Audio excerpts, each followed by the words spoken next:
everybody has a game that they love that everyone else seems to just unanimously hate. That everyone has just panned this game or has just absolutely shit on it, says that the game is horrible, or maybe it's not even the fact that they hate the game, but it's just the fact that everyone could say that this particular series or this particular game is just, it's just boring or whatever. They palm it off, so to speak. So I thought that that idea would be quite interesting to explore today, and that's exactly what I'm going to do. I've put together 3 games that I love that I feel that everyone kind of hates, and that's what we're going to be exploring in this podcast and this video today. And this is probably more of an interactive idea, as you know, whatever game that you love that everyone seems to hate is completely subjective. So if you are watching this on our YouTube channel, let me know in the comments which game that you love that everyone else seems to hate, or maybe that they just don't seem to understand.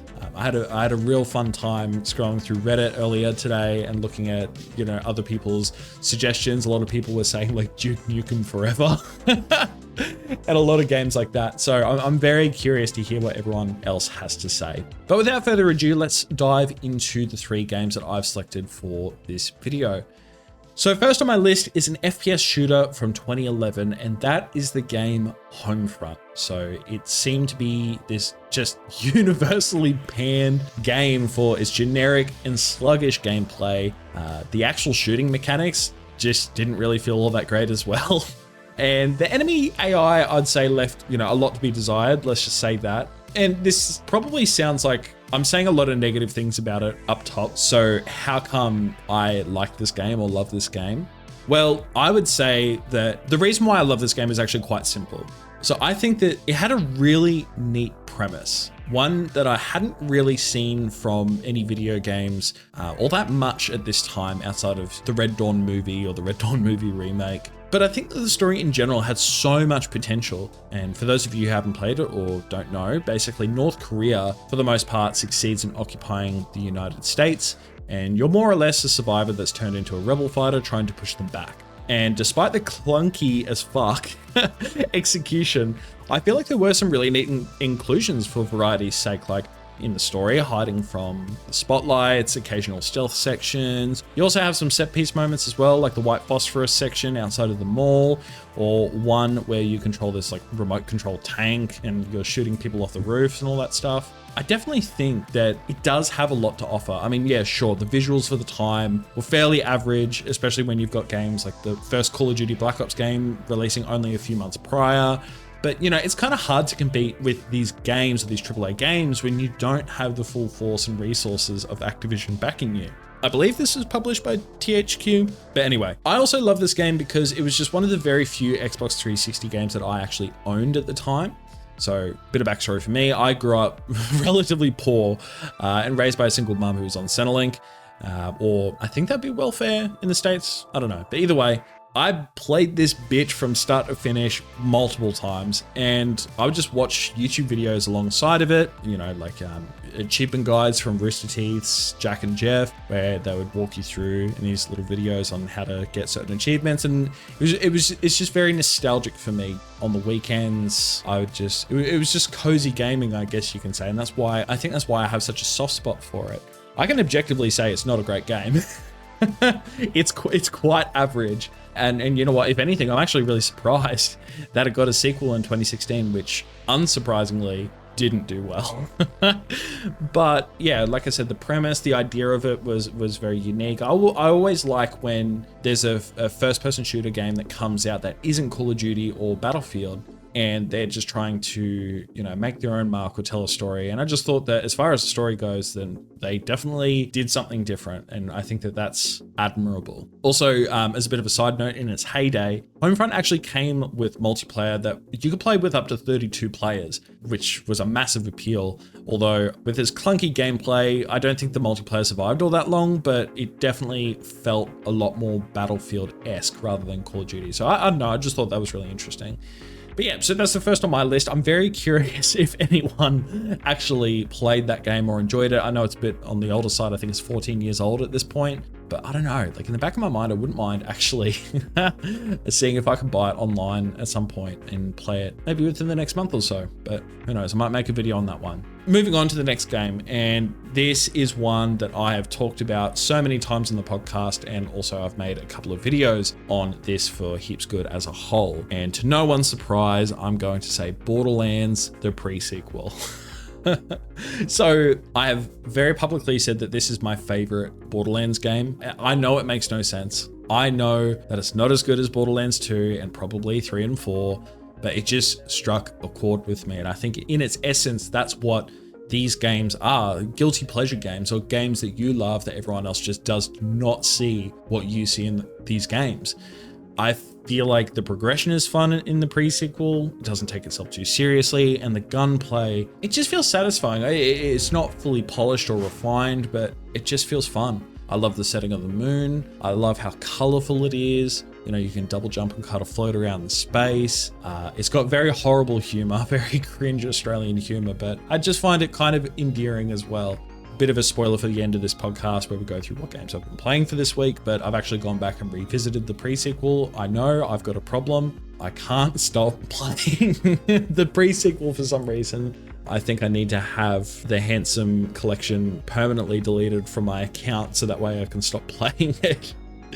Like I said, it struck a chord with me. For those of you who have seen that Borderlands video where I basically ranked them and I got absolutely shit on for saying that this is my favorite game. But I mentioned that I played through with Athena, and this time around I've gone back and I'm playing through with Wilhelm. And the thing that I like is that with Wilhelm, depending on what skills, because he is, for anyone who hasn't played, he's basically just a throwaway villain. He's like a robot in Borderlands 2. But he started off as being a human, and with some of the abilities that you give him, he actually starts to become more and more cybernetic. And I find that really cool. It's just like a nice little touch that they didn't have to do. But I think that the classes or the characters in that game are some of the best from the whole series. Like, I have so much fun playing with Wilhelm's setup, his class setup, especially Athena. There's also Jack's doppelganger. It's just very, very creative, and it's really cool. It's unfortunate that I think that this game is overlooked and a lot of people find it to be very average, because I definitely agree it's not of the same quality of, say, Borderlands 2, 3, or 4, where, you know, it doesn't feel like it's not as grand in scale, but man, as a self-contained story, I just think it's awesome. All right, now for the last game for this video and for this podcast episode as well. And I'm just going to quickly preface, so it's not specifically one game, but it's more or less the entire series. And I also don't think that everyone hates these games, but I think a lot of people think that they're just slop or potentially just boring or whatever the fuck. And that series is the Dynasty Warriors series. So I think these games are generally disregarded for their campy writing and voice acting, or the fact that most games basically tell the same story over and over again with each new release. But I personally think that adds to the charm. It's got this unique personality about it that it's just the dialogue and the way that these characters interact with each other. You just wouldn't really see it like this in any other game, I think, or I just don't think it would work in a normal game, because I definitely don't think these games are normal.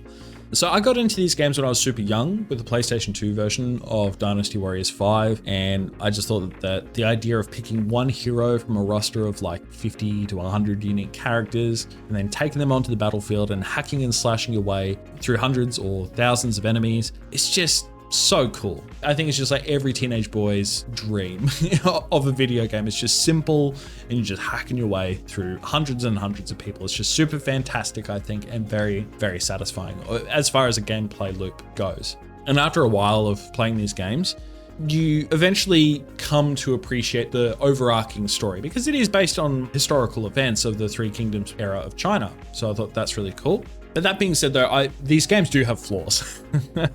There's a reason why they're not crazy popular, I guess. And I think that these games are the pure definition of guilty pleasure gaming. For example, for some flaws, for those of you who maybe haven't played it, you know, some older iterations like Dynasty Warriors 6 suffered from cloned movesets or shared movesets. And in a game series where it's all about picking a unique character and hacking your way through a battlefield of, you know, hundreds of enemies, that's basically the whole shtick of the game. So the fact that some characters kind of shared the same moveset and the only thing that differentiated themselves from each other was, you know, basically their outfit or how they looked, that was a bit of a bummer, but that definitely was fixed in later games. And Dynasty Warriors 9, which I believe came out in 2018, it was just a really dull and tired attempt at cashing in on the open world trend, a couple of years too late in my opinion. But the thing is, this sounds like negatives, but for every miss in this series, you also have a hit. So you've got Dynasty Warriors 8 from 2013.